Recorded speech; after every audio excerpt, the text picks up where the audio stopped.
Let's talk. Let's talk about how people use religion and culture to pour down heavy abuse upon gay people. Let's talk about how homophobic people suddenly forget their homophobia when they're in their workplaces because they know they'll get fired. Let's talk about how white gays continuously discriminate against people of colour, continuously degrade them, especially in the dating world with no blacks, no East Asians, no fats and no femmes.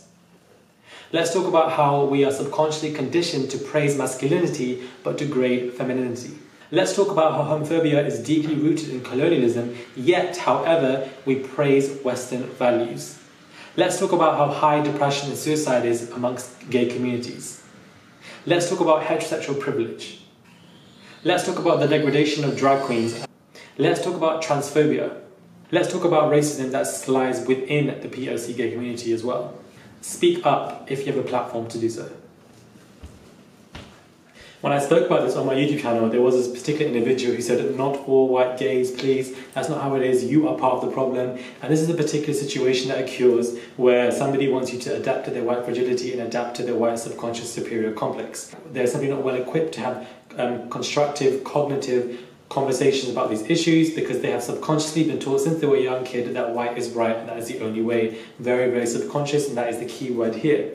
And then sent a reply in the DMs because he DM'd me, and then he replied back saying, you put the hashtag hairy, you're desperate for likes. And I'm like, what does it have to do with anything to do with the situation? And what we have here is somebody who is deviating, somebody who does not know or understand or be able to apprehend the cognitive skills to have a constructive conversation because they don't have to deal with racial discomfort. When they do, at a certain point, it becomes intolerable for them, they become very emotional, and this is what we call white fragility, which they need to use to subconsciously reinstate white racial equilibrium, which is the main end goal here. And this is a very interesting issue here. I thought I would just add this to the end of the video. I'm not going to end up going exposing who the person was. He ended up commenting and he got a lot of backlash, and he ended up removing his comment, and then he ended up blocking me as we were acquaintances. And when I sent him a long reply, he just refused to read it. They don't like to be accountable or understand or have any other healthy communication because they don't know how to. They've never learned to because they've never actually had to deal with racial discomfort.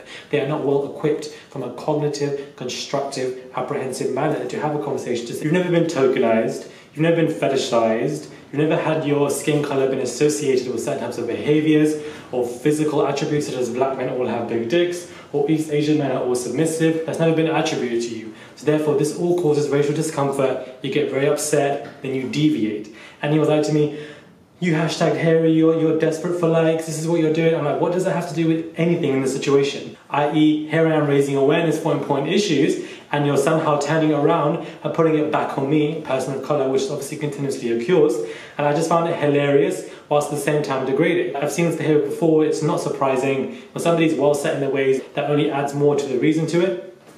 And it's actually really interesting, gives you a great insight to what really does occur. The fact that people deviate and find stuff like that. And the word hairy would obviously bring in a wider range LGBT audience, number one. Number two, what does it have to do with the situation? Deviation does what? It causes you're blaming an entire different situation because you don't want to take accountability for the fact that you were obviously wrong, or the fact that you were obviously misunderstood, or there's miscommunication, or you know what, or checking yourself. That cannot occur because you don't like to feel racial discomfort because it dampens and attacks your white fragility. Therefore, you use your white privilege to reinstate white equilibrium because that is what you want to do. It is hilarious. But let me know what you guys think. I'm very interested. Comment down below. I read all your comments so we can get this conversation started.